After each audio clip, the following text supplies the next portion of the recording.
2 balls and a strike to count on Taylor. Reyes fires, swinging a drive, deep left field. It's his way back. Welcome on,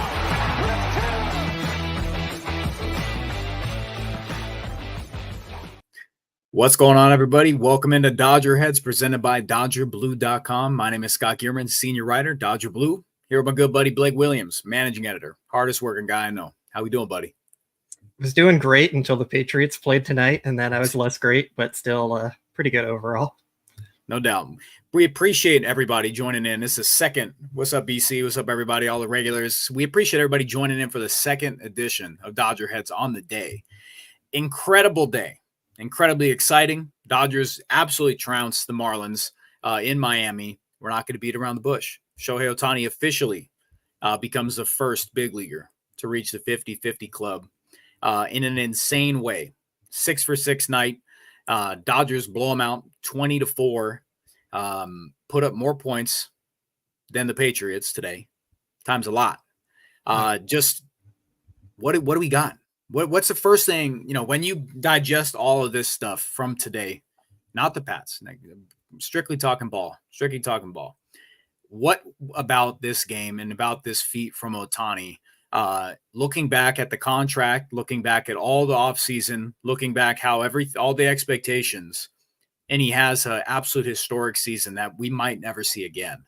When you break all that down, let it digest, what does it mean to it? Speak to it. I mean, today was probably the single greatest offensive performance I've ever seen from a player. I think most people would probably end up agreeing with that. Just everything Ohtani has done this year is incredible, and all the headlines are on his 50-50 season, but he has a 51-51 season because he went out and hit 3 homers today and stole 2 bases. 51 is cooler than 50. I know everyone likes the zeros at the end, the nice clean numbers, but it's just incredible. Overall, his season is probably the greatest we'll ever see in our lifetimes, and his single game performance today was the best we'll ever see. It's just everything he does on the field is incredible. He's the clear MVP. There's no debate. Sorry if my West Coast bias is showing, but it's just he's doing things that no one else is doing. Lindor's having a great season over there. Ketel Marte is having a great season, but it's Ohtani's MVP award, and there's no debate. Yeah, I fully agree. I think, having 2 shows that we tee this off and we start our long show tonight covering the exact same thing. Shohei Ohtani. He's the story of the day. He came in, joins the National League for the first time, and reins were off. And still looking at him saying at the beginning of the year, even to now, rehabbing off major elbow surgery and prioritizing still the team and the performance there while having perhaps one of the greatest seasons we will ever see until I die. Show-stopping stuff from Shohei Ohtani. Seeing him in a competitive environment day in, day out is remarkable because every fan, wherever you're at, even though they might say it's, begrudgingly saying, for them it's terrible that he went to the Dodgers because they were already good. They got better with having, the most talented player ever to step on a baseball field. He's living up to every single piece of hype, every little bit. He was in with the Angels, throughout his entire career, joins the Dodgers, and has been absolutely dominating, chasing history, living up to those, carrying the team on his back, stepping into the leadoff spot, weathering the storm of Mookie Betts being out, the bottom of the order being horrific for a long time, Freddy Freeman being out for a little bit, and he still goes on and maintains the course. And now we're talking about a historic season, going straight towards an MVP where it's unquestioned. And we're going to see a DH win an MVP, making $2 million. I know that's a joke, but it's where I saw the headline today. In chat, take a second for us real quick. Make sure you hit the subscribe button, ring the notification bell. We appreciate you a lot. We're going to be on here talking ball, chatting it up, looking ahead. Yeah, apply that pressure. Hit that thing. It's just for someone of this magnitude to have even more of expectations, the dollar figure attached to him now, and even surpass those expectations in his first year, leaves you speechless, man. It definitely leaves you speechless. It really does. we all knew we were going to see Ohtani do great things this year, but what he's actually come in and done, like, just incredible. There was questions about, like, well, how is he going to be able to hit while he's also rehabbing? What's his arm going to, like, work while he's hitting correctly? Like, there's just so many questions that went into the year. And then, of course, the off the field stuff with his translator and just everything that's happened this year, all the injuries to the Dodgers. Like, they wouldn't be a playoff team without Shohei Ohtani this year. And I think that's lost on a lot of people because you expect the Dodgers to be in the postseason every year. It's like, oh, well, you still would have been in the playoffs winning 100 games without Ohtani, so he can't be the MVP. But when you look at everything that's happened to the Dodgers this year with Mookie and Muncy missing a ton of time, their pitching staff completely falling apart, like, this is the MVP, and there's no debate. It's clear cut answer right there. And just everything he's done is incredible. It backs it up. And that's why we're going to see a first-time DH winning the MVP. And I want to give a lot of credit to the MLB.com staff here. You know, Juan Toribio, they're doing incredible stuff. The stat polls that they have from all this stuff, Shohei Ohtani. This season from Ohtani is so remarkable that you're tossed in, of course, with names, you know, Willie Mays, Alex Rodriguez when he was at the peak of his stuff. But we're talking about the most stolen bases in a 50-homer season was 24 by Willie Mays in 1955 and A-Rod in 2007. And this guy's has blown past it. It was a feat when we're talking 45-45, but it took him less than a month to go from 40-40 to well past, past 50-50. And I know we can just repeat it and go through all this stuff, but just, guys, chat, welcome. But this is just, even if he's a DH in this contract, we're talking about one of the most remarkable hitters we'll ever see. Dynamic player. He's so savvy in the box. Not much else we can say. This was, and I know people saw talking about the chat, and when Jeff and Anthony hopped on earlier, one of the last things before they went live is I was like, Jeff, Skip Schumacher was like one of the MVPs of the day for pitching to him, because we heard the chatter. We saw it on Twitter that a lot of the Rockies guys, they were like, it's not going to happen. It's not going to happen against Colorado. Doesn't matter where it is. Doesn't matter now. No need to. Yeah, for sure. I mean, they could have made the choice not to pitch to him, but they did. It was good for baseball. Of course, Ohtani ended up with 3 homers. We were all hoping for 2, and he went out and, of course, had to one-up it and get 3.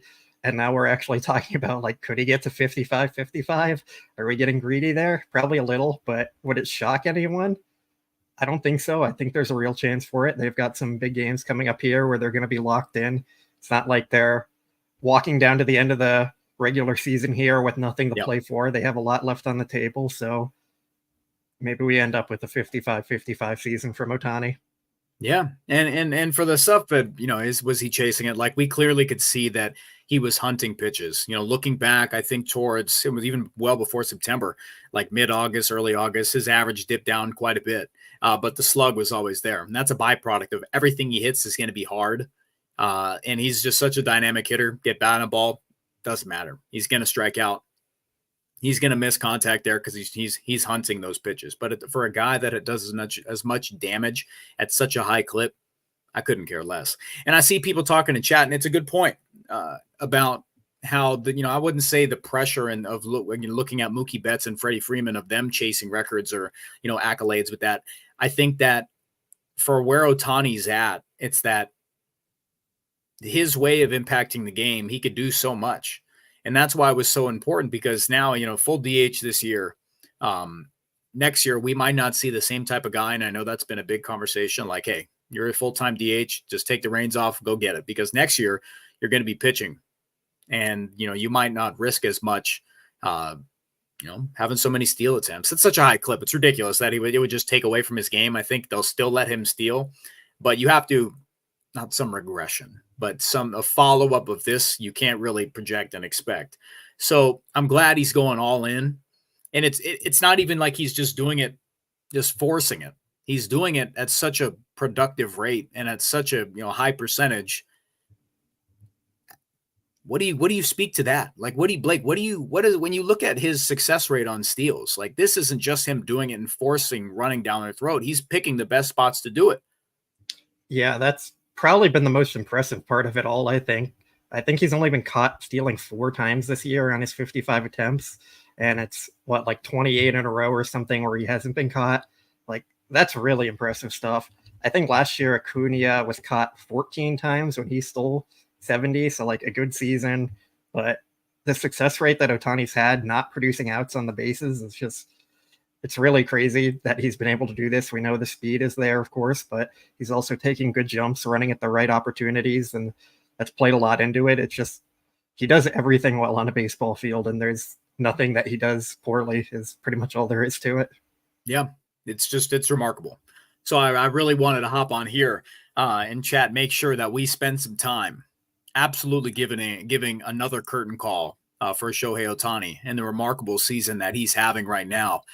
Because I remember sitting on here with you guys, Blake, Jeff, Matt, everybody, all like during the time leading up to signing him. And I know chat guys, a lot of you in here, I know Kira's in here, BC, like Laura, you remember me talking about it. One of my biggest points about Shohei Ohtani was the fire that, looking for someone to just provide a boost to the clubhouse, somebody with some emotion, because Freddy Freeman, Mookie Betts, they're very internal ball players. And there's nothing wrong with that. It's just, you would like to see someone with some fire. And I remember bringing up what Ohtani did. Eric, what's up, man? And like from the WBC, and 100% drawing to that, saying, Ohtani's going to be that guy. He's that one who's going to, at the biggest moments, you're going to see that emotion come out. You saw it on the swing tonight. You've seen it all year long with him. When the moment calls for it, he connects, he makes something happen. He's an emotional ball player, but he's just so big time that he's built for the moment. He's built for the moment, and he can lead a ball club, and we're seeing it play out. We're seeing it play out right in front of our eyes. So we had to make sure we hop on here, do the exact same thing Jeff and Anthony did earlier, and make sure we tee this up. That Shohei Ohtani, he's one of one. And Babe Ruth, Ted Williams, all these guys, I'll die and I'll never see another baseball player as talented as Shohei Ohtani. Yeah, that's it. No one's ever seen a baseball player as talented as Shohei Ohtani before. Yes. So where do you want to go from here? This got me fired up. We're 9:00 and I'm fired up, you guys. Like, caffeine's pumping. We're ready to go. We got some super chats. We'll go into those right away.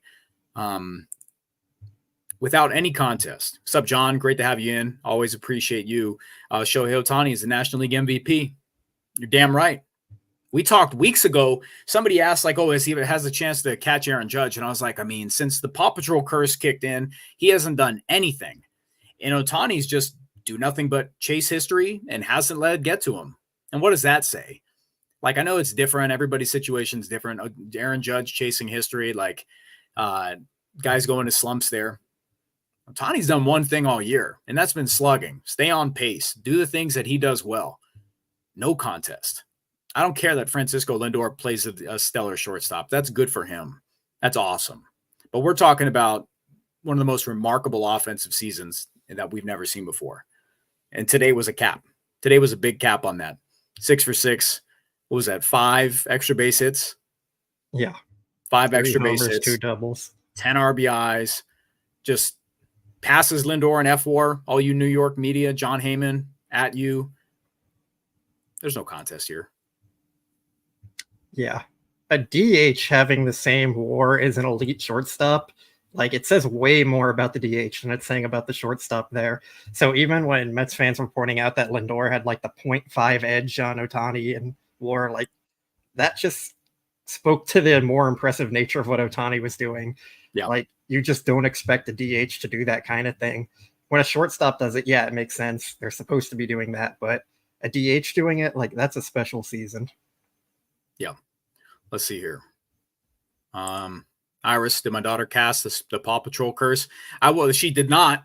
She did not. But I saw somebody ask. Well, Aaron Judge was on an episode of Paw Patrol, and since then, I'll buy Blake some time to pull up those numbers. But since then, huh? When's the date he was on? You got to look it up. Please look it up. But guys, since that happened, I know this is troll, it's funny and all that, but it's since that time, it's just been a remarkable coincidence that he's gone downhill real fast. Like his production went to a screeching halt. But for any parents out there or anyone who's got a niece, nephew, or any family, family members who are baseball fans, I know Jeff and Anthony talked about it. Like, remember where you were at, like when this happened. Like, I remember where I was at where Mookie Betts got traded to the Dodgers. I remember where I was at, who I was on the phone with when Ohtani was announced that he was signing with the Dodgers and not the Toronto Blue Jays. I remember I yelled for my daughter to get in the room because I was just like, you're going to see there's some history going on here. She knows about Ohtani. She'll be 9. But I said, you're going to see something possibly that we might never see again. And right there, hits 50. Hits 50, man. Big time stuff, I've got your Judge stats here. He All went right. on Paw Patrol on August 26th, and since then he only has 2 homers, but he still has a 120 weighted runs created plus, so still pretty good, but yeah, the slugging's down. Slugging is down. That's my point. And his whole big thing is this, so the Paw Patrol curse, guys. That's definitely where it was at. So as long as Ohtani stays off Paw Patrol, we're good. We're good. People remember Saturday was magical. Yeah, Mets are coming to get you. Mets are coming to get the Phillies. I don't have to worry about the Mets right now. Puller Pete, I don't need to worry about them. Jeff McNeil, don't care. All right. Yeah, Matty Man is watching you guys. Yeah. All right, we got some super chats here still going. Godfrey, thanks, man. Just going to say Ohtani isn't human. He's a beast. He's a beast. Just every single thing you can describe about Shohei Ohtani as on the baseball field describes him.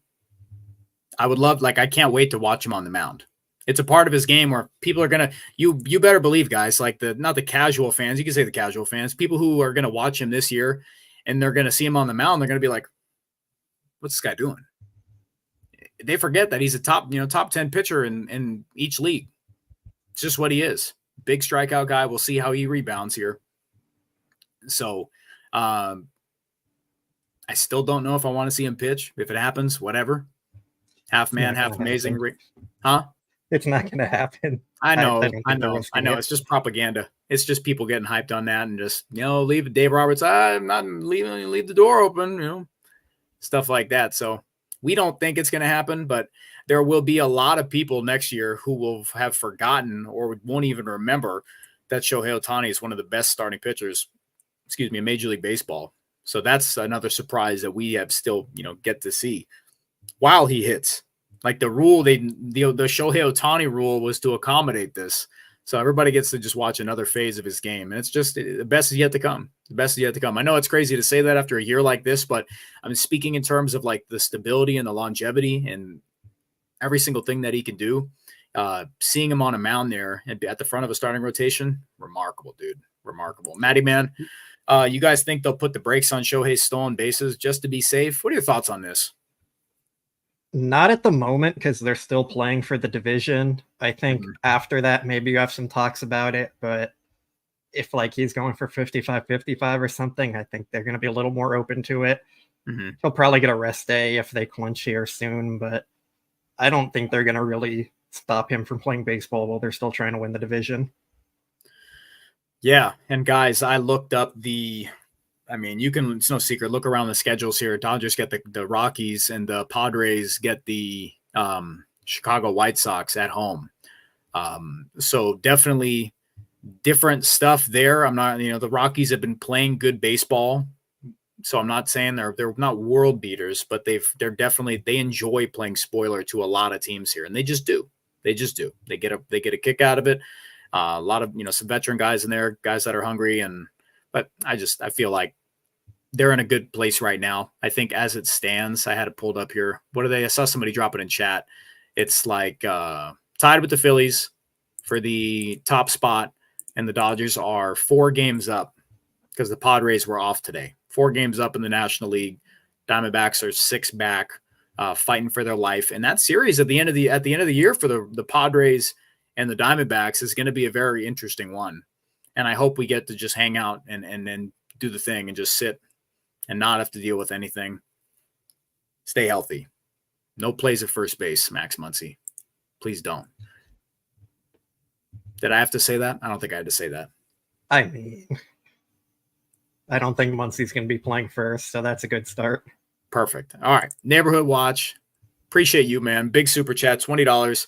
It's a great day. I could sit on here with you guys and talk all night about this. It's a baseball history, and moments like this are the reason why Blake and I like to hop on here, because it's cool to share it with other fans. It's good to share it with people that have the same interests, and aren't just fans of the Dodgers, fans of, the baseball, fans of good baseball history. Imagine this Ohtani in the playoffs. It would be epic. Love listening to you guys. We love having you. Seeing this from Ohtani under this pressure, and there is pressure. We know the Dodgers are winning. We know a lot of things would have to go wrong for them to fall out of their spots right now. But with all eyes on him, he's not chasing the all-time home run record, not doing that. He just surpassed a season that nobody's ever had before, where he knows he might not have as much flexibility at the plate and on the bases that he might ever have again.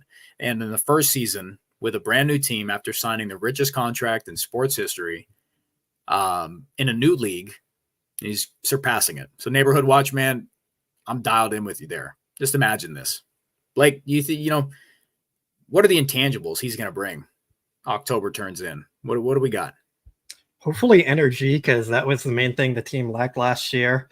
Of course, they need to figure out the pitching, because that was an issue last year, and it's kind of looking like it might be again this year. But yeah, we talked about so much how they needed energy. They needed a spark last year. And I think that's going to be the main thing Ohtani is going to bring. Of course, the talent and the stats and production, like that's all expected. But the Dodgers have had superstars in the past. We know that. Like Ohtani has not played in the playoffs before. This will be his first time playing in a postseason game.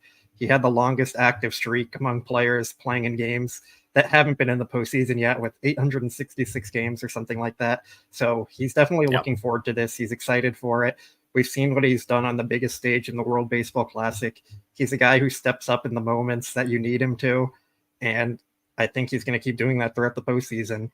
Hopefully it brings a spark like Mookie did his first year when he came over and helped bring them over the hump. Now they have another one that they have to cross over, and I think Ohtani is going to help them do that. And yeah, I know there's a lot about the pitching, how much is it going to hold up in the playoffs, but I'm still saying they're going to win the World Series this year, and it's going to be because of Shohei Ohtani. You and I were on here when we were talking about if they make past first round, it's, that kind of feels like they're going to have their feet under them, right? For me, if anybody asks, I'm with Blake. This team, of course, team's talented enough to win the World Series for sure. It's about getting over that mental hump and seeing them, past neighborhood watch. I'm going to pull this down. Appreciate you. Anybody else super chats, we'll stop on our tracks and go from there. But I think that from what we've seen, and I know, chat, a lot of you guys will agree that we just have to get over those bad memories, get over the last 2 years of bowing out quickly and how they flamed out in 2021, how it happened real fast, real quick. And then 2022, 2023, very forgettable series against National League West opponents in painful ways, very painful fashion there, walk-off stuff. Vesia, I can't get over that. Just can't get over it.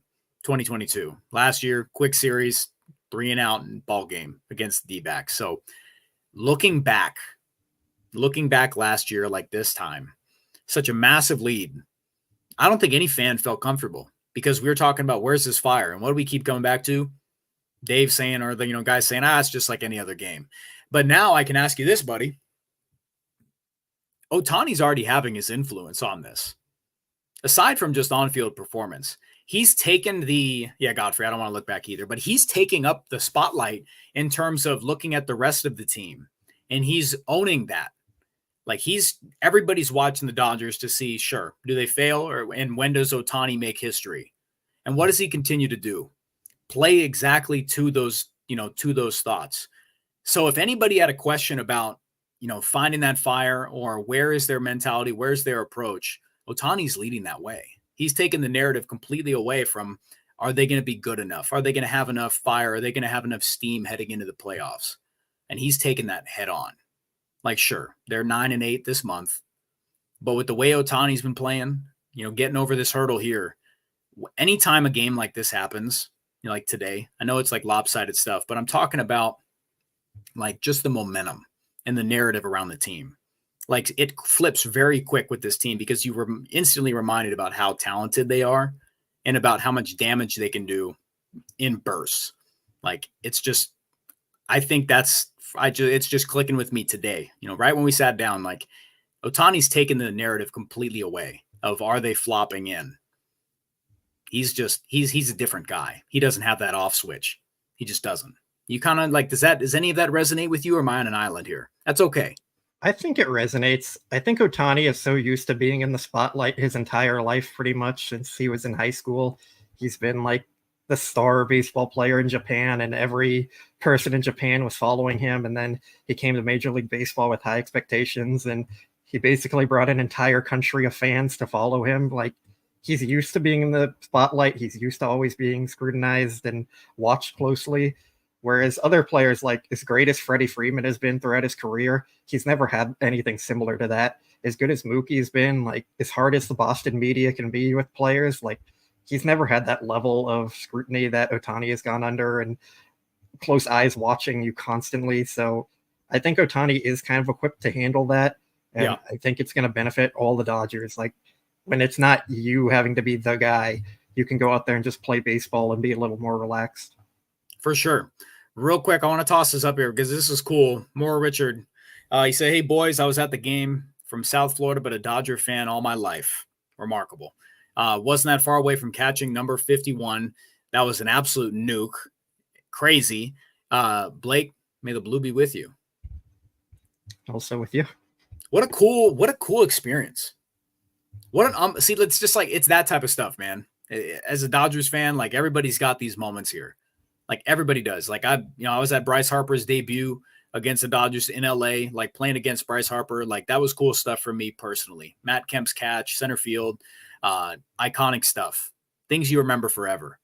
Like the Utley slide, one of my most cherished memories. Just the energy in that, in the stadium there. It's just terrific stuff, man. Makes you proud to be a fan, makes you proud to be a fan of baseball and actually understand these moments. But more, Richard, terrific. What a great memory. And I'm very, very happy that you're here. Late night for you. Very happy you're here. I know Blake's a big fan. May the blue be with you. That's dope. Cool message. But yeah, I think that Ohtani's taken this head on right now at this point of the season here. And if he's been pressing, hopefully we see a shift in terms of a little bit more bat to ball. But this is just who he is, dude. I think this is just who he is. Like, he's at a different chapter. Like, he knows that he can stay not reckless in the box, but he can hunt pitches. And that's the way that he's impacting the game. Keep pitchers terrified because they know he's got protection behind them and you don't want to pitch around him, which is why he can hunt. He could do this. He's going to get on base. He's going to get his walks there. He's got the influence on the umpire. Like, it's just how it is. Just how it is. I think that we're seeing we're just seeing a really cool spot for him. So I hope the team keeps this rolling going into the postseason. So it's definitely, I think they're on a different train, dude. I think so. I think the narrative behind them just flopping their way into the postseason has changed. And I think a lot of that's that manufactured pressure from the Padres on their heels, from seeing the number 1 seed, seeing the number 2 seed. And I think, chat, you guys all want the 2 seed, right? We'll keep checking those in, but I think that's it. But I think the narrative is different right now, buddy. Yeah, I do too. And that kind of gives us a transition to our next segment, though, because we're 30 minutes in and we've pretty much only talked about Ohtani, which where credit is due. Yes, we've got 2 things that there's not much to talk about. We got a couple star guys to bring up, but Dodgers clinch 12th consecutive playoff berth here. Immediate first thoughts on that. An incredible run. I think it's the 3rd longest playoff streak in history behind the Braves and Yankees, which were 14 and 13. So yeah, it's been pretty incredible what they've been able to do. 12 straight postseason, 11 division titles and all that. I was so they've won 90 plus games in 12 straight full seasons now. And I did some digging on that. Yeah, guys, listen to this. Blake went deep on this one. So over the 12 years, the Dodgers have made it to the playoffs. They've averaged 99 wins per season. The next closest team in that same stretch is the Yankees. They've averaged 91 wins. The next closest NL team is the St. Louis Cardinals. They've averaged 88 wins per year. Like the Dodgers, their dominance in the regular season is incredible. It's something we've never seen before. Like everyone wants to bring up the playoffs and how it doesn't matter if you don't win in the postseason. I would throw out they have the second most postseason wins during that same amount of time. Like winning World Series is hard. You're not going to do it often. The only team with more is the Astros. I think they have 10 more, which, and to be fair, they had some cheating scandals going on there for a few years. So you could make a case that the Dodgers have been pretty successful in the postseason too, even though you want to see more World Series results at the end. But they've made it to 3. They've been in, I think, 5 or 6 NLCS appearances. Like, this is a run of success that teams don't do very often. They had like 10 years before this stretch where they won 90 games once in that time. Like, it's just remarkable what they've been able to do. You had some great polls. Like if you guys haven't checked the story we put out there, there's some nice stat polls in there. DodgerBlue.com on the Dodgers clinch, the postseason story that we have up there. Just some really great stat polls. We talk about, a couple different runs from this team, this organization. It's like you said, 05 to 2012. You talked about that one, 2005 to 2012. So they won 90 games just once, and it was 95 wins, and I think it was 2009. 2009. So, yeah. Like, that's a long stretch of the Dodgers not winning much at all to just winning everything. Like, we are very spoiled as Dodger fans getting to watch them. Like, they had 4 consecutive full years of winning 100 games. It's just, what they've done is remarkable. No team has ever done stuff like this. And this is when we can appreciate it right now, because guys, chat, like everybody watching the over 1100 across all platforms. This is where we'll admire it. But we acknowledge like job's not finished. Not even close. We know regular season doesn't matter, but you have to acknowledge it and the dominance and the blueprint that they have year after year. Just keep winning. Just set the standard. Set the standard. What Andrew Friedman has done, Brandon Gomes, everybody at the top, Guggenheim Group, they have a standard right now, and it's exactly there. Yeah, Jonathan, job ain't finished. Got to show me. Got to show us. Got to show fans. They have a standard. They've got expectations they put on themselves. The cost of everything in terms of going to games adds that pressure. Star power adds pressure. Perennial playoff contenders adds pressure. Blake is right. We're spoiled. We're big spoiled. We get to watch October baseball every single year. It's just a matter of, are they going to do it? They going to put it all together? And then when we get to the conversations of, do they have enough pitching? We're talking about, is Bobby Miller, Walker Buehler going to be in the, postseason roster there? Bobby Miller, absolutely not. Walker Buehler, we got a conversation now. So to the postseason run, to the postseason success there, just stuff that we can just golf clap. Like they're doing it. They do it every year. And Shohei Ohtani is here to push the narrative even farther down. Chat, you guys are going crazy tonight. Maria, I don't know what you're doing. You guys are going nuts. Take it easy. Take it easy. Eyes up here. Eyes on Blake. He got a new ring light. I told him. He's the first one. Not even just a new one. The first one. He's dialed in. All right. It's been a nice road trip. Aside from, just going 4-3. They battled back, split with the Braves. And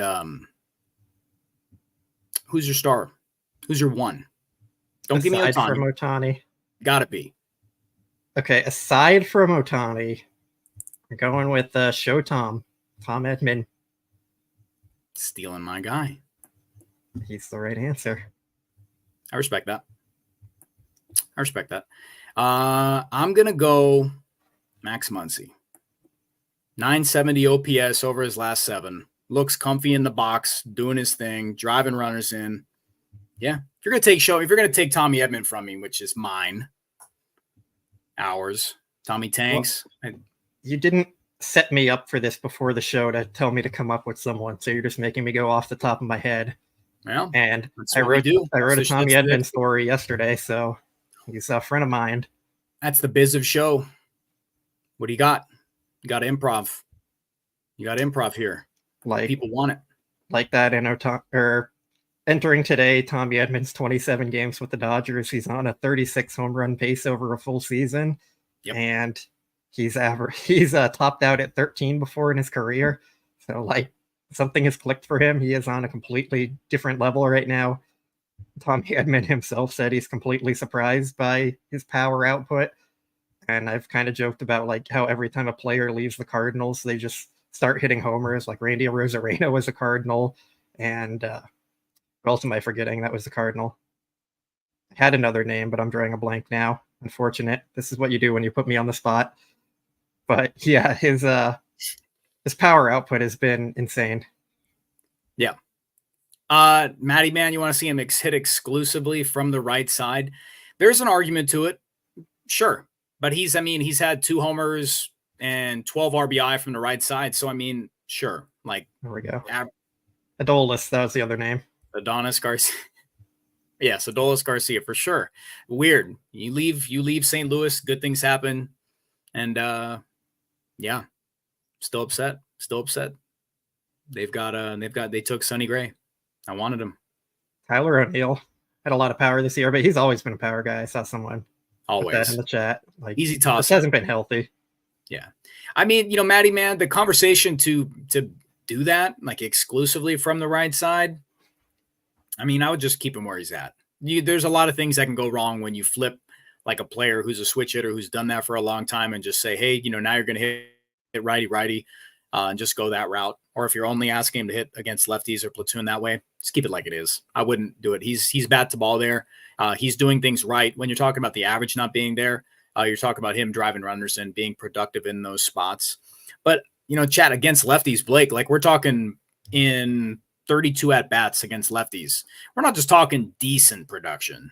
We're talking like 1,400 OPS stuff. Like he's almost slugging 1,000. 930, almost 1,000. 938, man. Like we're like 4 homers from that side, 7 RBI, not striking out. Like he's a weapon.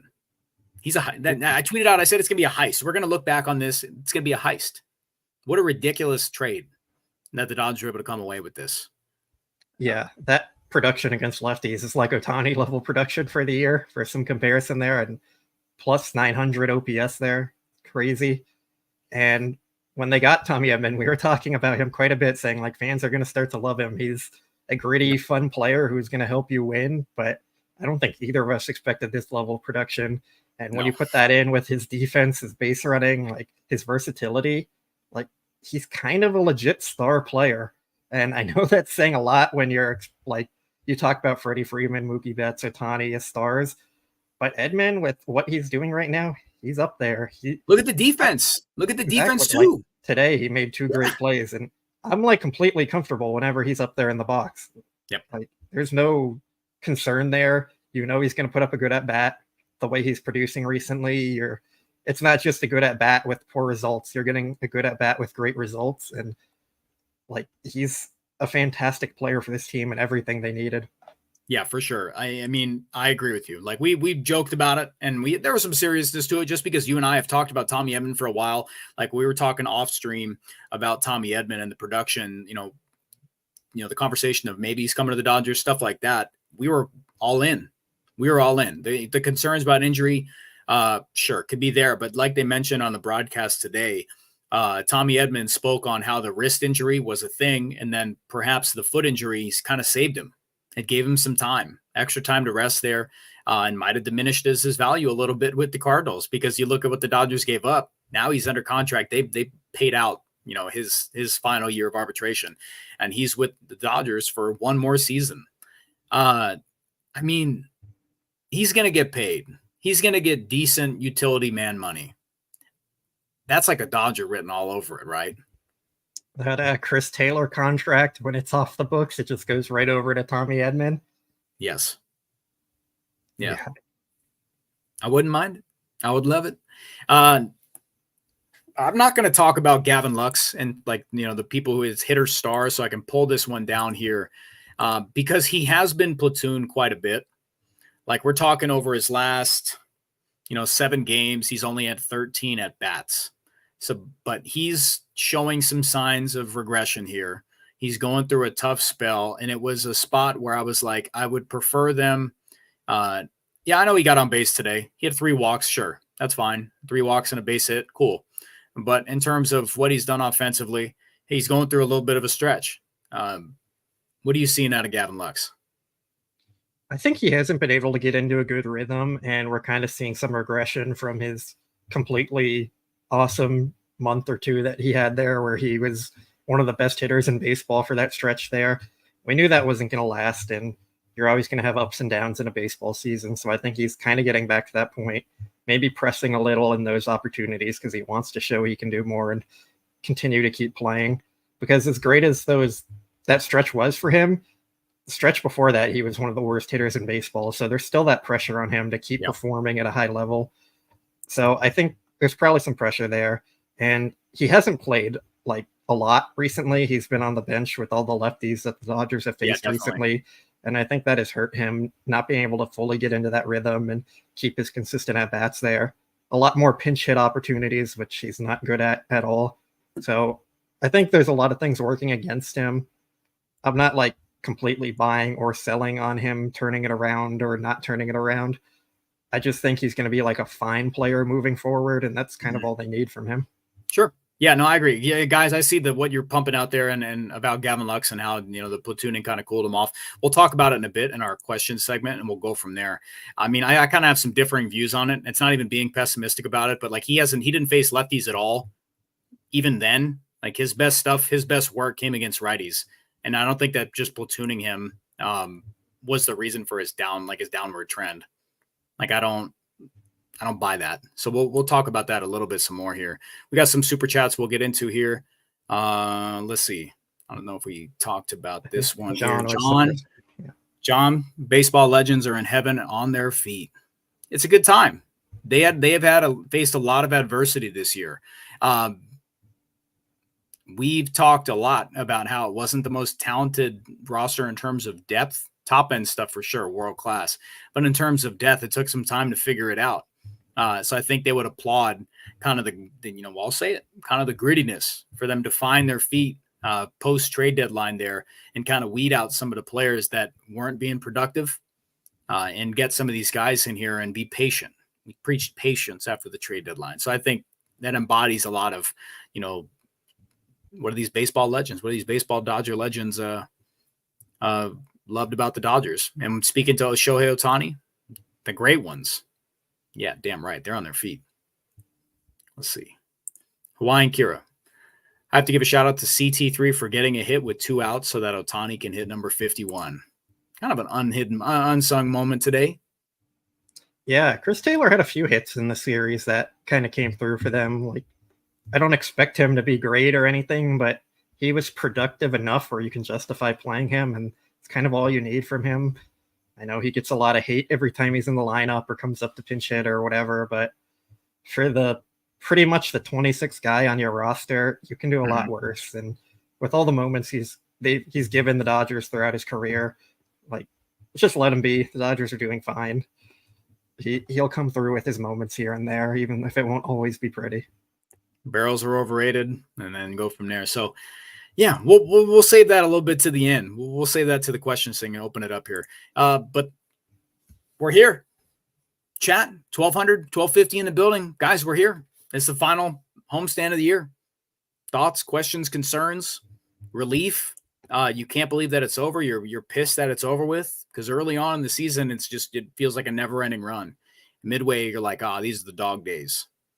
And now we're here at the end. July and August get tough. Tough baseball there. But can I ask you this, though? Are you, like, I know, like, it's a slog, just, having to cover in the game sometimes, things like that, yada, yada, fan, like, chat, chime in here.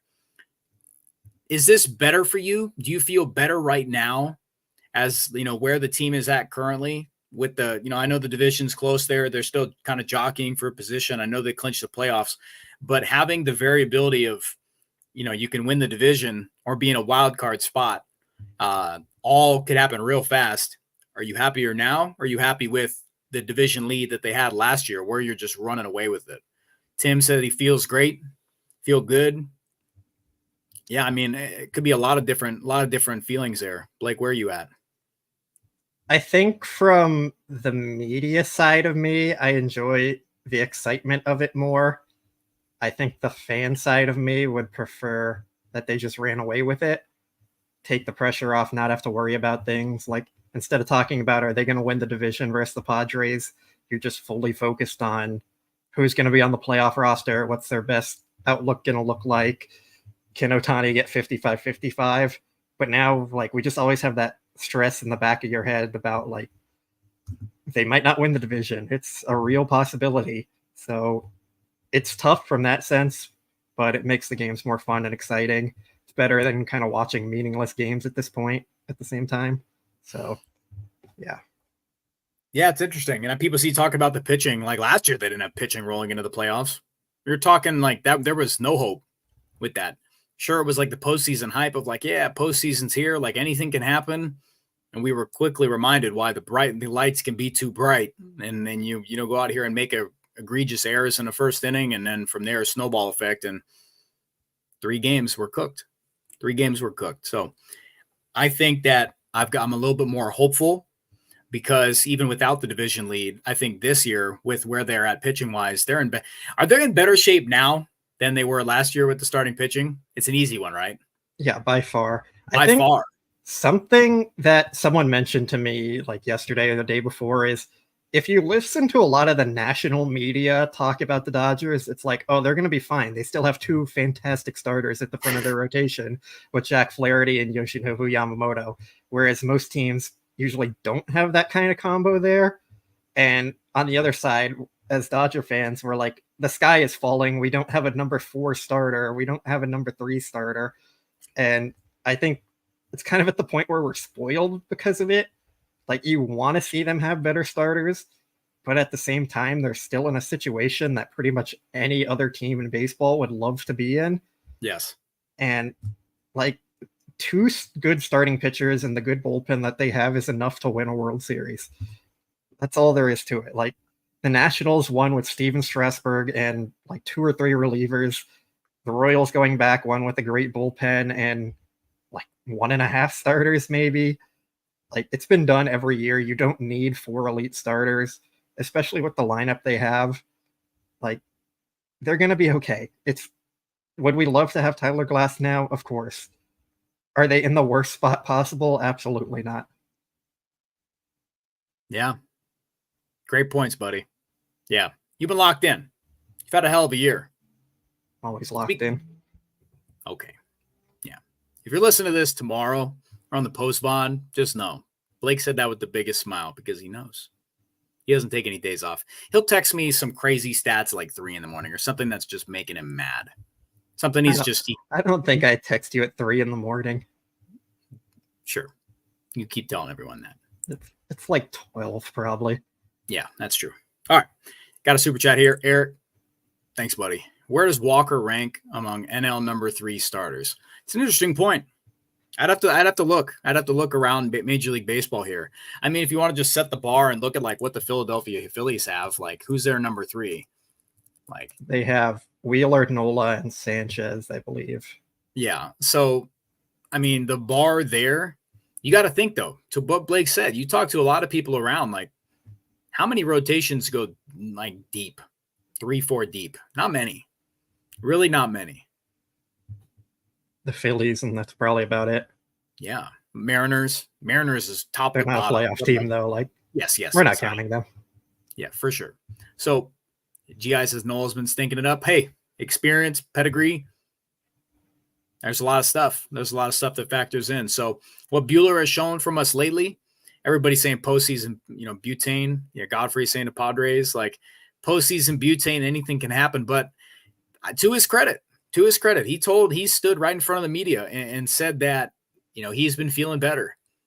And Jeff asked me where I saw Walker Buehler. Was he closer to a 3.5 or a 5 ERA guy? And I said, I think he'll be around 4. I'm pretty darn sure people can hold me to that. I said like 3.9, 4 ERA guy.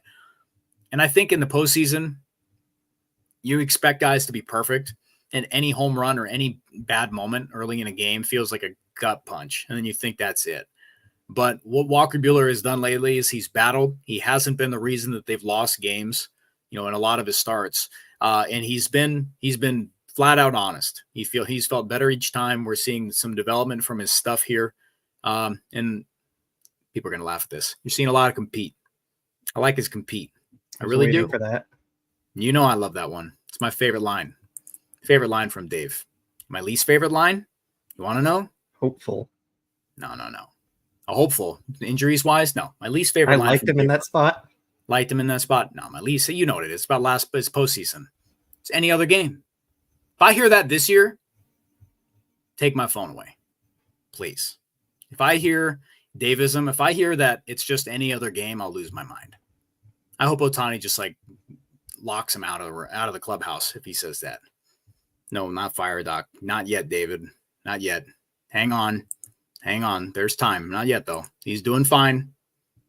But if I hear any other ball game, buddy, just call me. Tell me to, call my girlfriend. Tell me to take his phone away. Okay. What are you looking for here? The final homestand.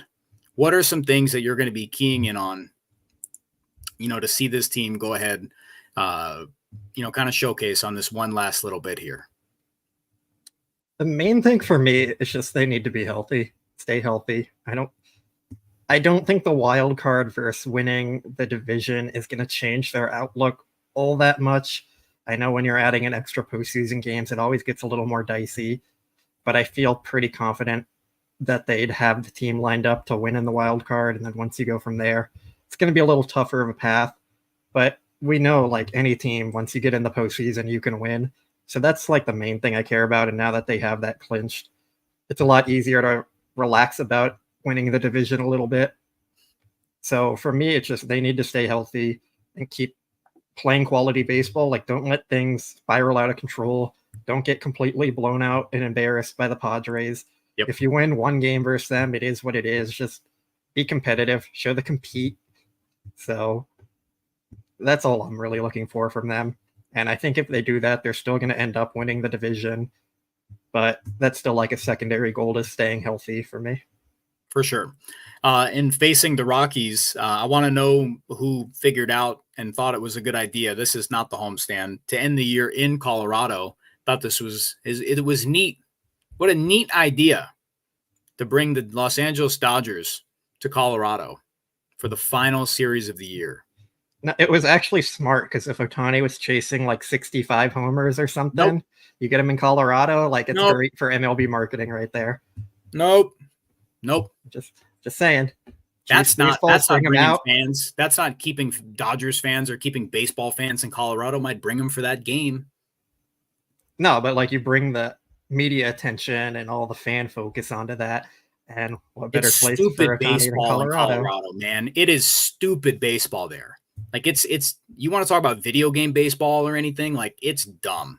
Like when quirky things happen on a baseball field, it's in Colorado. Nobody can stand it. I hate it for pitchers because stuff doesn't move the same. Breaking balls don't act the same. It's false results. Like we see it time after time. There's a reason why pitchers avoid, going to Colorado. The reason why they just do not have a big time ace. Or if it happens, like arms like German Marquez, like guys who you think like, oh, they found something. And then they flame out because it's 1 year wonder stuff or just a terrible place to play. It's Give dumb. Ubaldo Jimenez some credit here. Yes. He had a nice little run there. And then what happened? He went to the Guardians, I think, and fell apart. Yes. Didn't he go to the Orioles for a bit? Or was that before? He might have. I don't remember. I'm not up to date on my Ubaldo Jimenez stats. Everybody's locked in on my stuff. Yeah, good for batters, Root Street. Yes, Hunter, sure. But it's video game baseball. It stinks. Get it out of there. I want them to if it was like old roster rules where they could just bring up everything, I would be like, Dalton Rushing, this is your time. Take it away. You lead this team. We're taking a few games off here. I'm glad that, the horses are going right now. because this is the barometer here, in LA, go from there. And then we're going to see it against the Padres, which is also interesting as well, because you're not going to have, there's no days off towards the end of the season here. So it's interesting. Let's see. They have the 23rd off. They have the 23rd off, but that's it. That's it? Yeah, you're right. Sorry. My bad. You're going to have 1 day off here. How many, count this out. Are they going to get to see, they're not going to get to see Yamamoto. Padres aren't going to get to see him again, or are they? Nope. Nice. Gamesmanship here. I like it. Don't show it to him. Depending on the division, the Dodgers might want him out there, though. Think it's going to come to that, though? I mean, I think both teams win at least 2 of their next 3 games with Rockies and White Sox, so that probably does end up determining the division. They've got to be stellar, which is why I don't want to deal with this at the end of the year in Coors. Stupid baseball, having to exert guys right before the postseason. Nope, good vibes. I'm not getting into this. I don't want to do it. It's dumb. I think they're gonna take care of business and leave no doubt. I think they're going to be locked in on that. All right, open it up. It's time. We got 2 more chats. It's time. Toss the questions in there. Blake and I will get to these here. Shelly says, yeah, thanks for the super chat. Buehler has poise, experience, and fire. He's shown all 3. I mean, he's shown all 3. He hasn't let games get away from him, for sure. If it happens, it happens. But unlike what Bobby Miller is going through, like, he doesn't have any, like, Walker Buehler has shown that, like, he's willing to change up his arsenal to get it done. Bobby Miller's out here. Stuff looks good. No idea where it's going. Buehler showing that he's pitching. He's not just throwing right now. He's pitching, and he's showing some plus stuff here. So, Shelly, absolutely.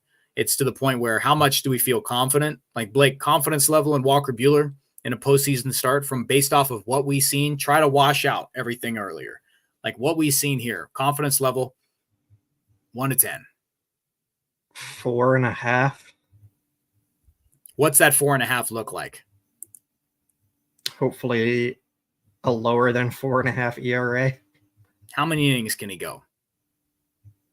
5, probably max, I think, in that kind of situation with the postseason pressure and stressful innings.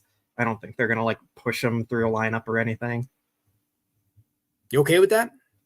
In the 3rd or 4th game of a series? If he's giving 5 innings, like 3 or 4 runs, I think you can live with that. He just has to keep them in the ball game. Don't go out there and give up 8 runs and lose the game in the 1st or 2nd inning. Like, just like you said, like Dave says, show the compete and be competitive. Yeah. And show enough. Just, heroes show up every October. Somebody's going to show up. It's going to happen. Like Teoscar's been off the grid for a little bit. There's a reason why we think, he's going to be one of those heroes. He's got that mentality in the box. He's got that, that aggression to, go out there and not be afraid to hunt a pitch, not afraid to pull the trigger because he's done it. So there's a reason there. Tommy Edman, he's been a killer off lefties. So there's stuff that we can pinpoint, you just got a feeling. So is Walker Buehler going to be that person for you? He's going to be that arm for you, Shelly? Then, I mean, those 3 things that you're pinpointing could be the pillars that keep him there. Don't expect it to be spectacular, but if you see some stuff that makes you go, damn, this is Walker Buehler, don't be surprised because he's been there and done that. And he's evolving his game. So it's cool to see. He's cool to see. All right. Laura, how confident are you we win the division? 1 to 10. 7.5. I think that's great. Still with the series against the Padres, with a handful of games left against the Rockies. I think that's great. I don't think there's anything wrong with that. 7.5, like Laura, are you, you type in right there. Are you content with that? Are you okay with 7.5? Are you all right with, people saying 10, you're confident 10. Padres playing good ball. All you have to do, it's the same mentality I had going into the Arizona Diamondback series. You've got to make it so that series, or do the best you can so that series won't completely swing it, where you're in first place or 2nd place. Do your best to not have that be the case there. Because we looked it up right before the show. What was it? I think, have the Padres dominated this year against the Dodgers? Was that right? I think you looked up the Phillies. Is it the Phillies? Yeah. Okay. Yeah, you might be right. Yeah, Blake and I were in the rabbit hole talking about absolutely everything. San Diego, 3-7. They can't. Yeah, they've won the season series already. Nothing we could do. So they have to be. You cannot put yourselves in a point where you're tied at the end of the year. Yes, they do, Kira. They've got the tiebreaker. So you just have to put yourselves in a point, speaking to the Dodgers, that this series will not swing first or second place. It can be within one game, but you just have to. Yeah, Eric, you can't leave knowing that they've dominated you or swept you. It's be an unacceptable outcome. Cannot happen there. It just cannot leave. San Diego cannot leave LA tied. Cannot be the case. You have to put yourselves in a spot where it does not completely swing the division there. All right. Let's see. This one I thought was funny. This comment, Vesey is a left-handed Scott Alexander. He is left-handed. Scott Alexander was also left-handed, so might want a different reliever there. Yeah, toss another one in there, and then we'll put it back up. That's okay. Mistakes happen. It's a good question. Hit it. How is it? How is it here? Because a lot of people told us, "Oh, Jason Hayward is gone. That's it. Season over. He was the glue guy. It's over with." So it is a little hard to answer this because the clubhouse before games, when they let media in, is usually pretty empty now. Last year, there was a lot more players in there, but this year it's harder to find players because there's so much media there. Like, players just don't go to their locker during that hour we're allowed in there. Yeah. After games, I think it's a pretty similar vibe. Like, when they win, there's going to be celebrations. They got the fog machine and the flashing lights and all that and the music playing. And when they lose, it's like a ghost town in there. So it's always pretty similar in that regard. I haven't noticed any difference or anything. So, yeah, I mean, all the players seem like the same. It's a good question. Super question. Chat here. Yep. It's just about to put it up. Obi-Wan says, think Michael Kopech could start in the postseason. Thanks, guys. We thank you, man. This would be a quick answer. Blake? No. Absolutely not. I know I was watching live when Michael Kopech was on Foul Territory the other day, talking about, potentially starting, or that's something that he would like to do. But ultimately it's with whatever the team decides. And that's been something that he did initially in his career. But he's at a point now where he's got all the tools to be, and what you're seeing right now is one of the best relievers in ball and someone who the Dodgers need at the back end there, regardless of what they potentially need in the starting rotation. I saw some questions earlier about who's starting tomorrow for the Dodgers against Kyle Freeland and the Colorado Rockies in LA. We've got a couple guesses on that. And who's kind of the most obvious one, Blake? Ben Casparius. What a guy. What a dog. Ben Casparius, who's been solid. He's been solid lately. Like, he's been after the Dodgers optioned him, after his appearance at the end against the Diamondbacks at the end of August. He's had 2 outings in AAA there. He's thrown 7 innings, allowed 3 earned runs, 8 Ks. Like, his stuff was terrific. Like, don't be surprised, guys, if he comes up here and he looks good. And he'll put himself in the conversation. Can he be a piece? I don't know how likely that is, but he's someone who you should keep an eye on, that if he comes up against the Rockies lineup, who have been playing solid baseball lately, who comes up tomorrow, and he provides some quality innings there. What are you smiling about? This question from Bob. Blake, who's that dog behind you, and why is he staring into my soul? That is Kylo. Bob, great question, man. Good to have you. Yeah, that's Kylo.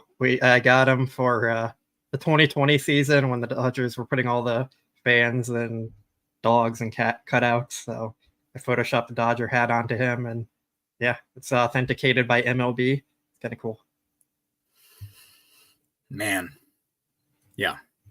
For the memes, I'll put this up. I don't want to see Michael Grove on the mound again. Hell, I'll take Joe Kelly over Michael Grove 10 out of 10 times. Yes. But I think there could be other options there. Is Joe Kelly make the postseason roster, Blake? Probably. If not just for the Joe Kelly experience. Yeah, man. I don't know what to do, what to feel about it. Over Michael Grove, though? Yeah. I can live with that. I can certainly live with that. Okay. Barring any more super chats, we're just going to roll into some questions here. Again, guys, we appreciate you. If you're watching live, do us a favor. Once this is over with, toss a comment, be active in the chat, leave a like, subscribe, notification bell. If you're listening post production, leave us a comment, anything. Blake and I are pretty active in those, especially now going in towards the postseason. Any questions you've got, reach out to us on social media. His is at by Blake Williams. Mine's at Scott Geirman. Let's keep it rolling. Jason Austin, what's up, man? Scale 1 to 10. If the rotation can hold their own, how confident are you in this bullpen being strong enough to carry the team to a World Series title? 10 out of 10.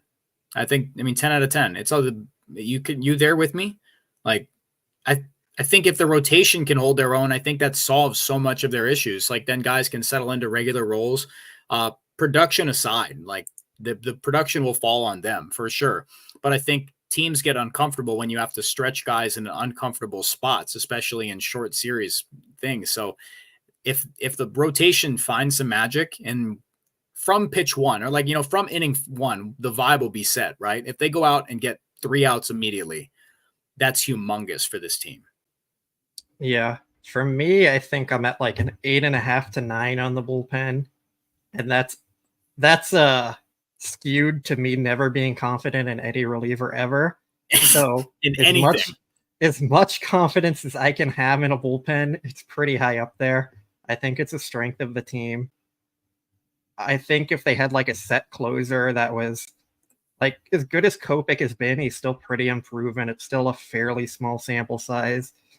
And I tend to believe in him, but like we still don't know how it's going to look in the postseason or just continuously playing up. I think there's always the question about bullpen management that people have with Dave Roberts. And admittedly, he doesn't always make the right decision. I'd argue that no manager does, but it's still like a question that's always going to be there. And it might come down to like how effective Evan Phillips is, because he's been kind of inconsistent this year. If Evan Phillips is on his game, I think it puts a lot of relief on the rest of the bullpen. And if he struggles, I think it puts a lot of pressure on the rest of the bullpen. So he might be the key piece there for them. Yeah. And like you look at a front four, it's like you slot in. First thought, I mean, I know a lot of people would like to ask, like, what's your 4? And I want you to order them. Postseason series, NLDS. How do you order your 1 through 4 in your rotation? And who do you have?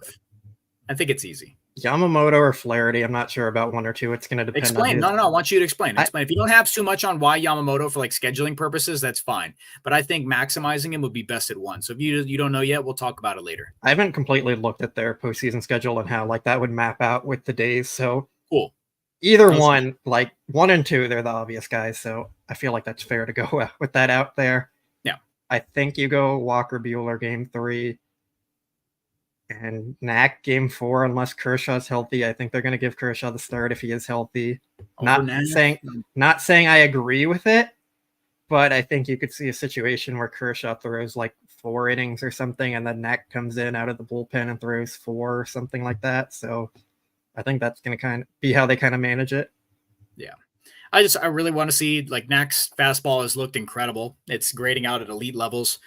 He's not afraid to go in the zone. I know against the Marlins, that doesn't say much, but they, big league hitters. But I like a pitcher who's not afraid and who has some success here. He's got some strikeout stuff. He's got the poise. He's got a little bit of that, you know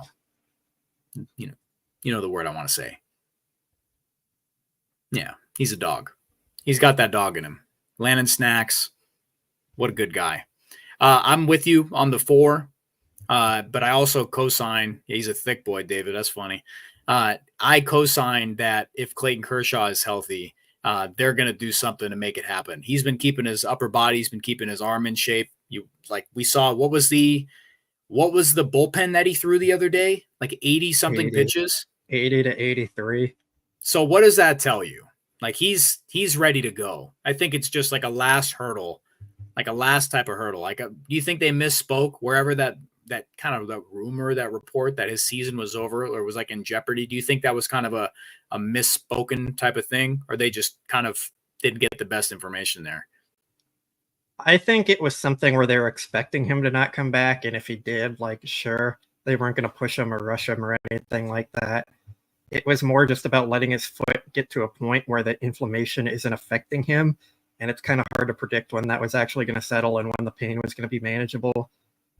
It still wouldn't totally shock me if he misses the rest of the season here and then comes back in the postseason, which I think might have been more what they were alluding to than like completely ending his season, including the playoffs. So I think it's the time where Dave has actually been more cautious than very free about wrong information. Saying he's like, oh, he sees him throwing 80 to 85 plus bullpen, and he's like, he's coming back for sure. Immediately. Just has some knee-jerk reaction there. I see somebody talking about Tony Gonsolin, Scott and Blake. Kenny, here we go. We know there's been some momentum with him in AAA there, having some rehab stuff. We don't really expect to see him get his first taste at the very back end of September, rolling into October, do we? I don't think so, but the Dodgers have done some weird things in the past.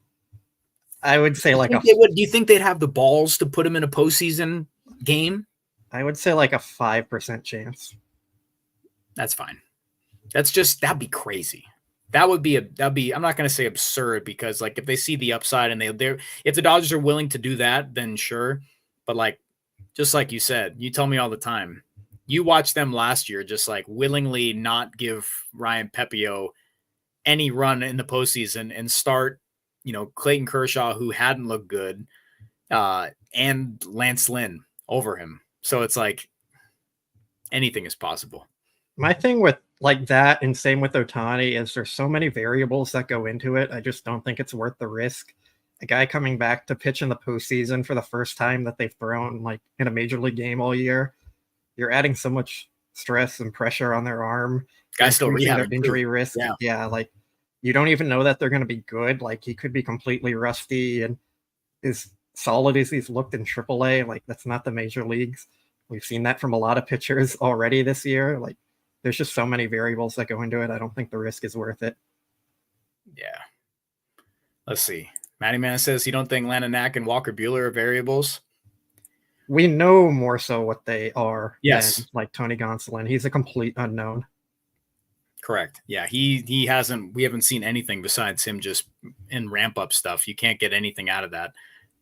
The competitiveness of the like postseason baseball and having the feel, the post, like being with the team for a bit. And like, you can say for Landon Knack, like he's been pitching with it. He's been in the clubhouse. You cannot tell me that Tony Gonsolin's been in this, getting the same vibe or the same like pulse as the team, like in this division race, looking towards the postseason and then saying, all right, you're stepping right into the postseason, either the rotation and or the bullpen and being comfortable putting him out there. It just does not happen.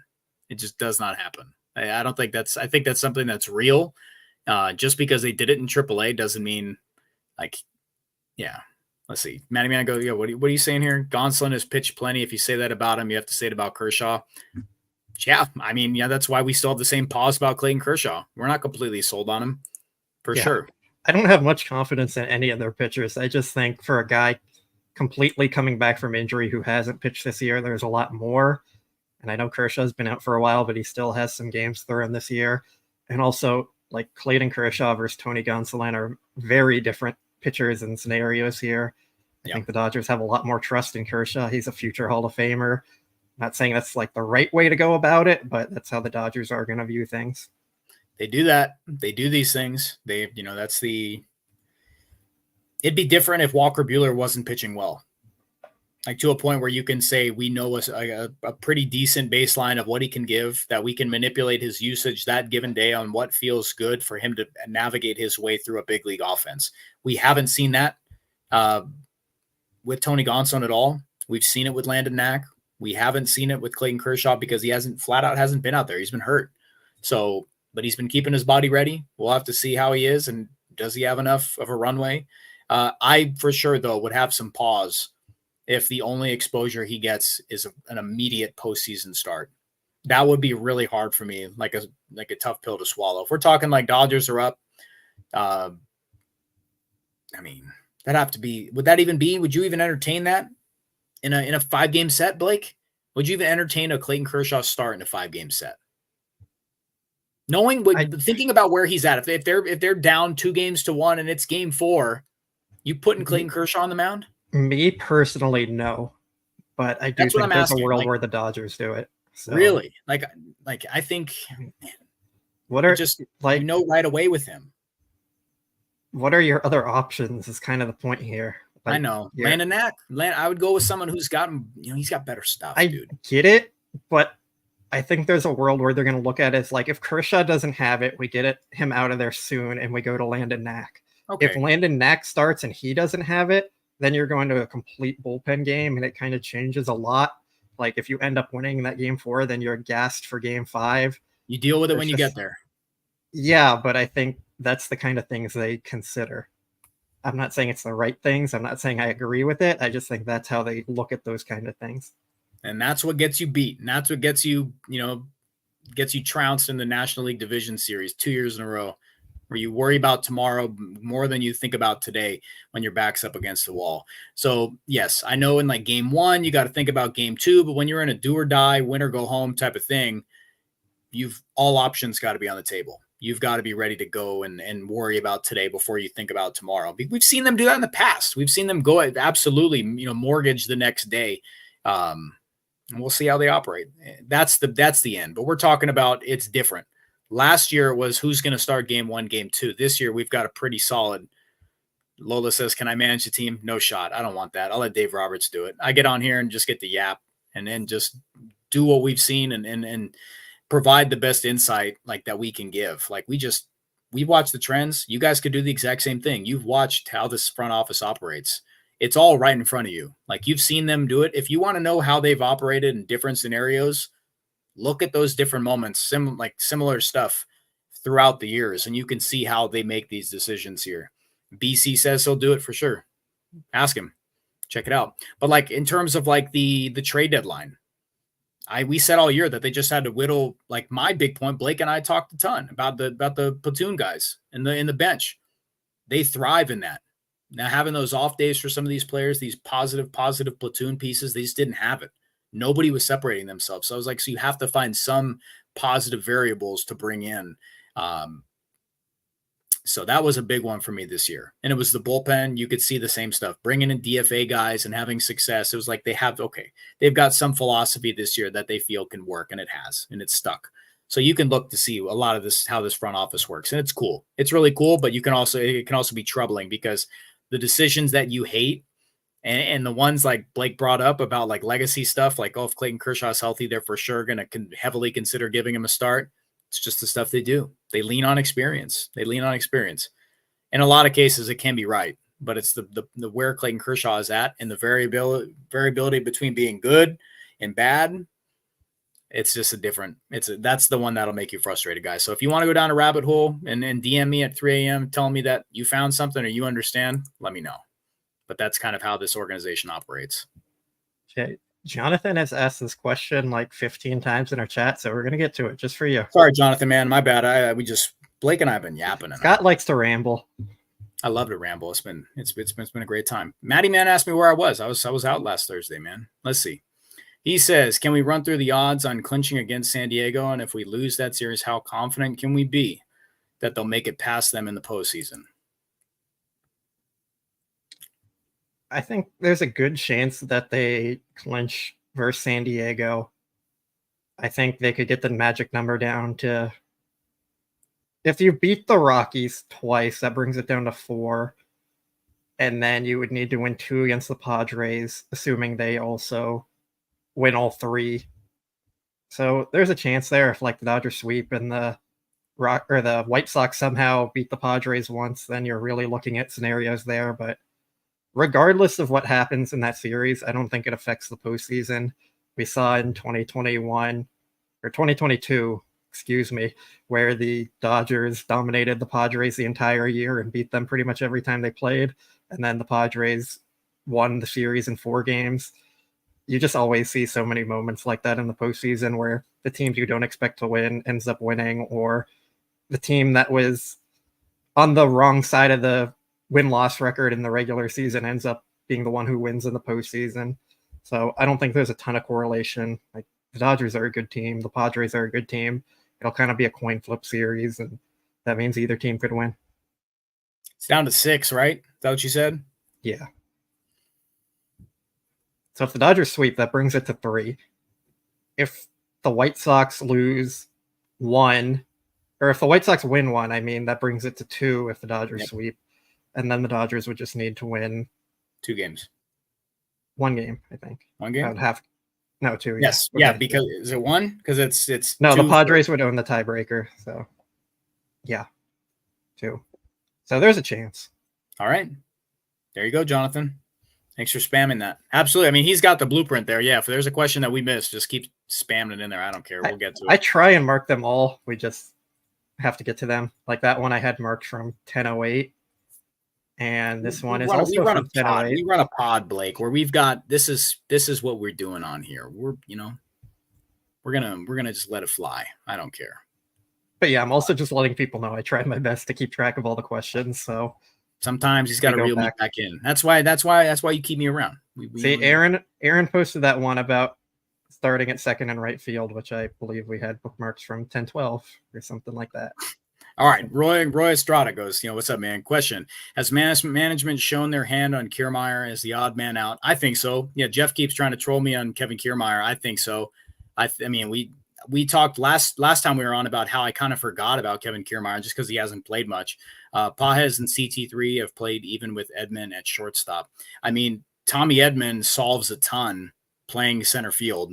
And playing every single day. So like he solves a lot there. And it's like, where are you at? Where are you going to play Kevin Kiermaier? Is he going to be your guy off the bench? Like, is he going to be your number 1 option off the bench against a right-handed pitcher? He's not. So that's why you're just not seeing him. Yeah, I agree with that. I think he'll be around on like the taxi squad, and they like to have him to get through the regular season. Yeah. He's kind of a backup to Miguel Rojas, essentially, because then you would slide Tommy Edman to shortstop from center field. So yeah, he probably doesn't have a huge role in the postseason, and I don't think Jason Hayward would have either. So it was kind of just a toss-up of who fit the roster better at the time. Yep. And now you're getting more into the details of who fits the postseason roster the best. And who's separating themselves? Who's playing better ball? That's just what it matters. Absolutely just what it matters. All right. Let's see. Pick a good one for me. There's a lot of good ones you've starred. Not really a question, but yeah, the Angels are bad. Yes, Noisy Ninja says, not really a question. It's just so baffling to me that the Angels had Ohtani and Trout on the same team for 6 years and didn't make it a single postseason appearance. Starts with the organization. Artie Moreno's not afraid to hand out the money, for sure. Like, he'll pay, but it just starts at organizational leadership and the trickle down all the way through the minor league system. And it's hard to match up other teams and other franchises with the Dodgers because the Dodgers are self-sustainable and they have a farm system that provides them with prospects to, bring up to the major leagues or use in trades. And then you go from there. Do the Angels have that? I mean, they're built a kind of a pretty decent core right now. It's just, you have Mike Trout and Shohei Ohtani and you miss the mark. You go all in, and then before you know it, you're, at the trade deadline they did last year in Shohei Ohtani's final stretch. That was one of the craziest turnarounds. Then you toss everybody that you acquired essentially on waivers immediately to get under the luxury tax, and then they don't even do it. They weren't even able to do that. In a last-ditch effort to save some money on the luxury tax for the penalties, they couldn't even do it. And all that starts at, top leadership there. Blake's terrific at flaming the Angels. So if you have any last thoughts on that here, about why, we still have a lot of questions to go through. So we're at an hour 30. Like, are we going to get to them all? Like, give me a minute. Give me a minute. Less than that. Give me 30 seconds on it. I mean, they're an incompetent team with a terrible owner. They need to force Artie Moreno to sell the team.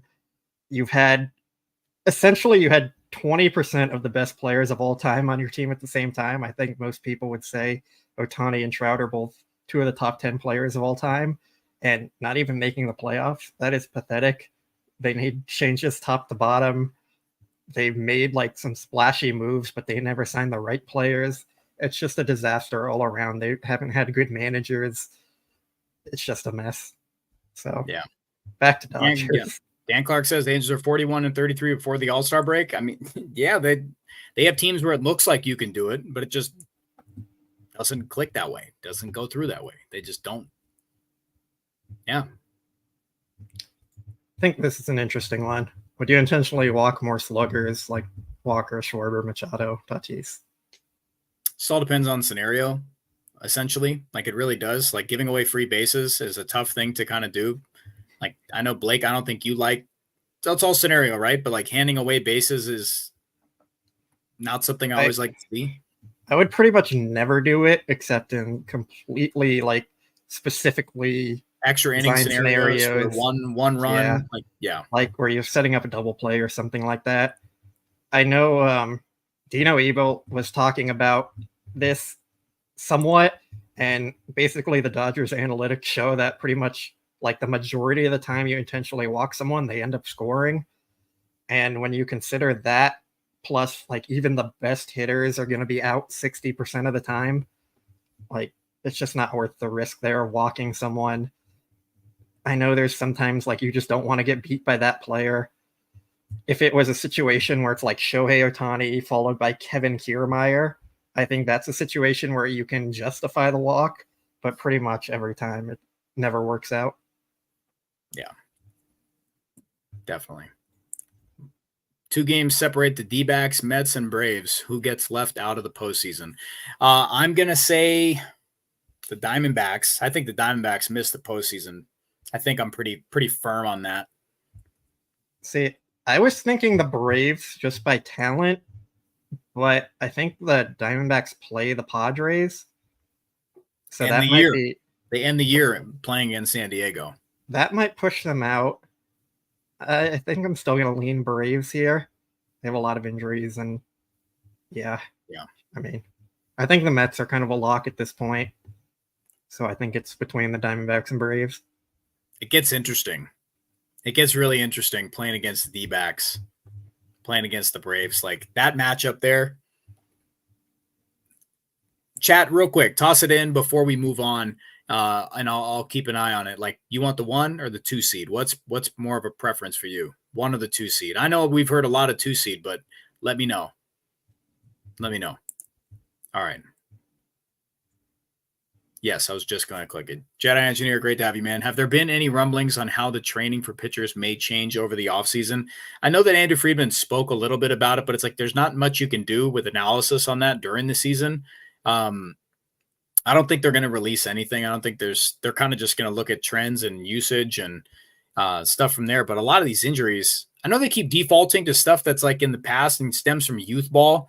I think that's just such a talking point. But as far as the Dodgers, like, we're not going to hear anything about this, right? Yeah, Friedman said they're going to take a top to bottom look at this and try and figure things out and do a real deep dive analysis into it. I don't think there's really any answer specifically, though. Like, when you throw a baseball hard, the harder you throw, the higher your injury risk is going to be. They've had a lot of pitchers who have had injury problems in the past too, which I think adds on to it. Like you said, the youth ball stuff, I think it plays into it. I don't think it's the end all.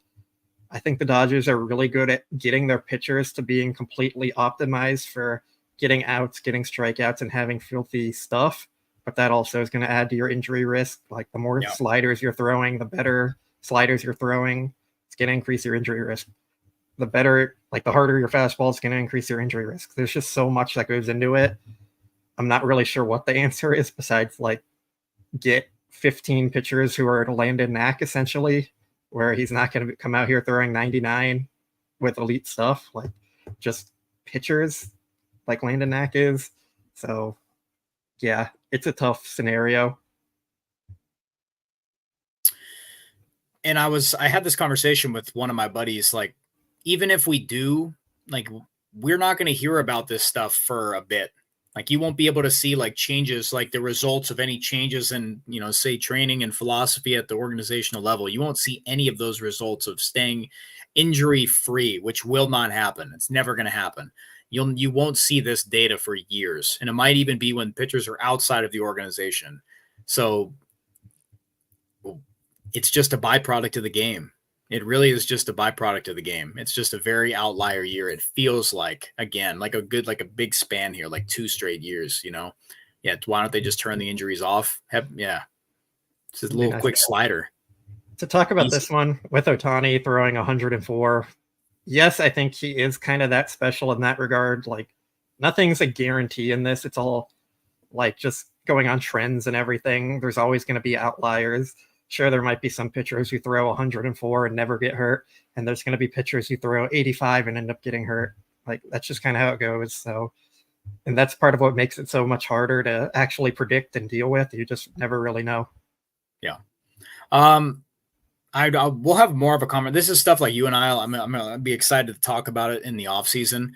And David brings it up about like pre-tacking the ball in Japan. I know they're exploring a lot of these things, and like stuff's got to be lobbied and like goes through the union, and the league's got to approve things like that. And I think that's a conversation we'll have later on about stuff we'd like to see. We'll make sure to, put a feather in that and talk about it at a later point. But it's definitely something that we'll see how the results wise. We won't injuries wise, guys. Like, it's stuff we could talk about it. We could see the changes, but results based, you'll have no idea what's a result from what. It's just I know you look at the number of fireball pitchers, guys who throw high velocity that are getting hurt. And it's just the arm's not meant to do that. The arm's not meant to do that. Pitchers have to work harder to generate spin now. You've got to work harder. To put a lot more strain on your arm to generate the spin. So guys like Chapman, those are the outlier, the unicorn guys. Just have those elastic arms that just can withstand that for a bit. I saw someone talking about Freddy Freeman, like, and is his finger like healthy? Like, you've got to believe he's still working through it, but like over his last 7 games, like the production's there. He's got 867 OPS. He looks good. He's moving around great. Like, there hasn't been any issues there. I think he's on the right track. So the farther away you get from that, the better it'll be. All right. Give me one more. 1 or 2 more. 1 or 2 more, we'll wrap it up. Barring any super chats here. People always like to toss them at the end, and we always get flustered. This one was interesting. Question: with the starting pitchers pitching so few innings, does platooning still make sense? I want to say yes. I think the early part of the game, getting a lead out early, getting momentum is pretty important there. I think it probably also depends on who's the pitcher. Like, if you're facing Chris Sale, it makes a lot of sense. If you're facing, I know, like, people are going to laugh at this one because he's always been good against the Dodgers, but like Eric Lauer, like, if you don't platoon versus him, I get it. I think it depends on the situation a lot. Sure. So, yeah, definitely does. I know that's kind of how the Dodgers tend to do it too. They also look at the matchups.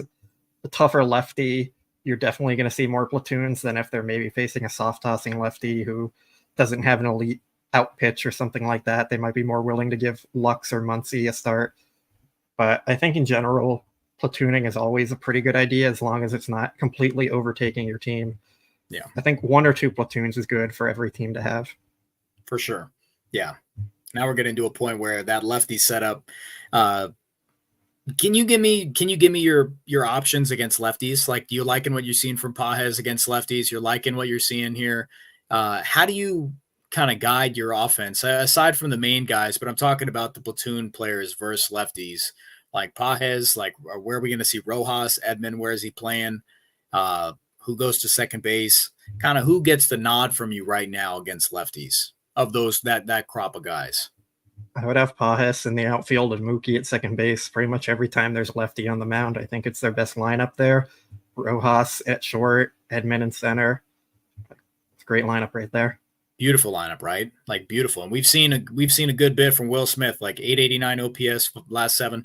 He looks good. So I'm encouraged. I'm super encouraged. I think they've got a ridiculous setup versus lefties here. Find the thump against righties, and I think they can match up kind of with anybody. Obviously, Scott, All right. One more, and we'll walk it off here.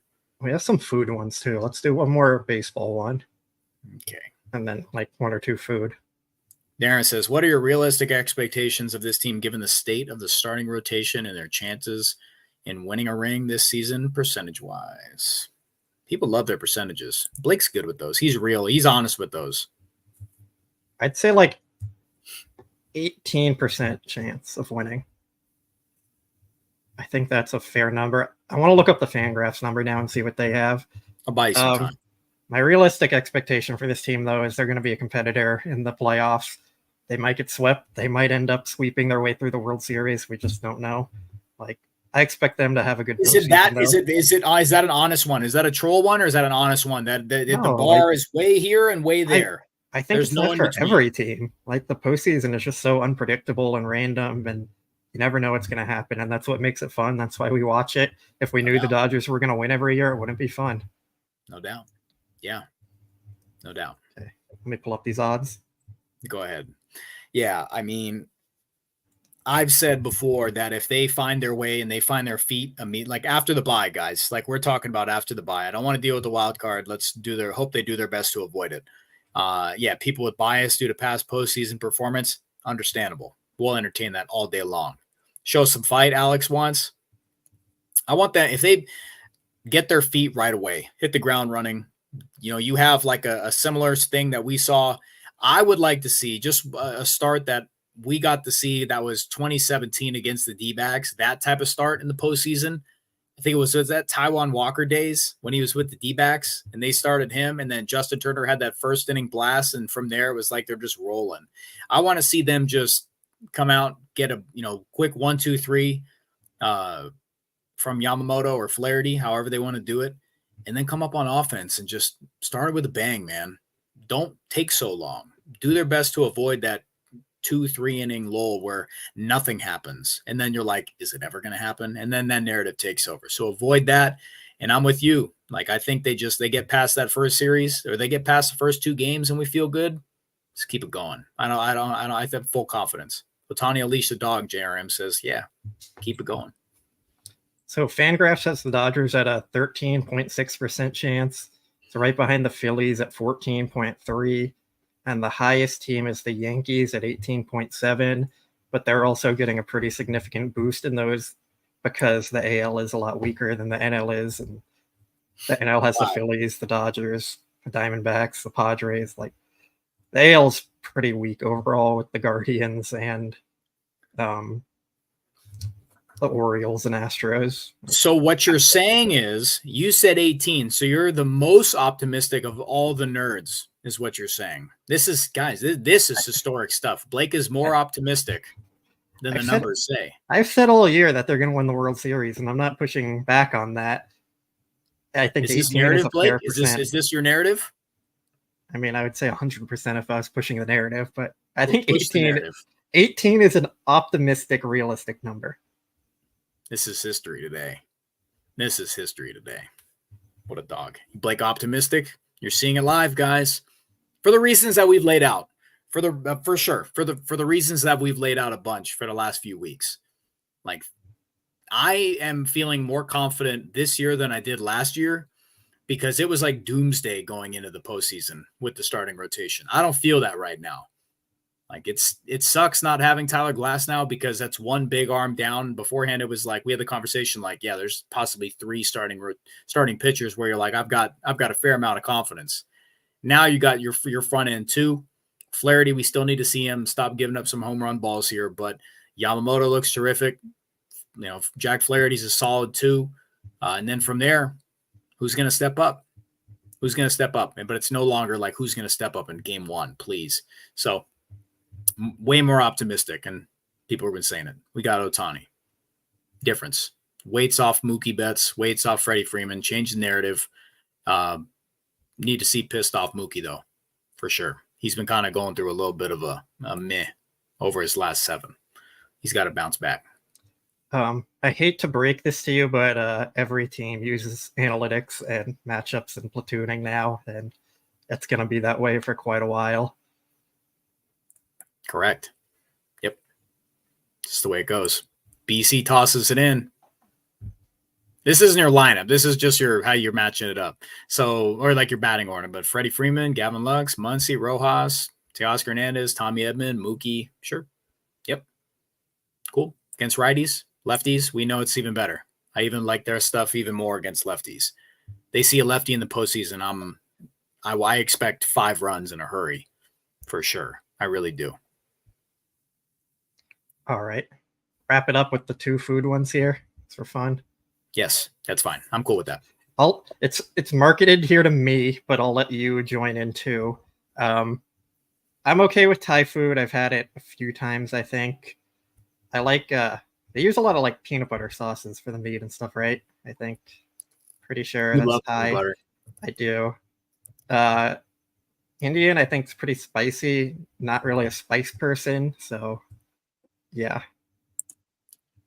So I mean, where are you going here? that's up my alley for sure. Yeah, I like both. I've had both. I can't say it's like extensive in my, my palate, but I enjoy both for sure. Yeah, this is my take. Mexican food will always win. I don't think is that close? I love sushi though, man. You don't like fish. So that's the thing. I love sushi. Like I could have sushi all the time. It's dangerous stuff. So yeah, but it's hard to beat some good Mexican food, man. They win. And this is a PSA that apparently Porto's has cinnamon rolls that are amazing, which Okay. Porto's is incredible, so I might need to check that out here soon. Can I tell you something cool? You could do with cinnamon rolls. Eat them. No. You take cinnamon rolls, right?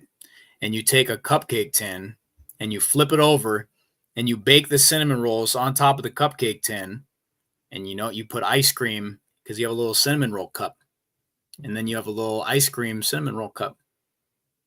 Interesting. I never expected to hear something like that from you. I don't like sweets, but I love ladies run my life. So I've got to have all the sweets and all those tips and tricks on deck, Tara and Blake's eyes. I love sushi, man. Like so much. The cream cheese avocado rolls. So good. So good. Crazy. Sounds like a wet sponge when you bite into it. Ugh. All right. We're going to wrap it up there. Tuesday, we will be, or third, what is it? Oh, Sunday. My gosh, I'm all mixed up here. Sunday, we'll be seeing you guys. As always, shout out to the 1,400 plus in here across all social media. We appreciate you. Thanks for joining into the second edition of DodgerHeads Historic Day. Ohtani, officially the 50-50 club. Remember where you were at when you watched that happen. Dodgers are in a good place, 4 up right now.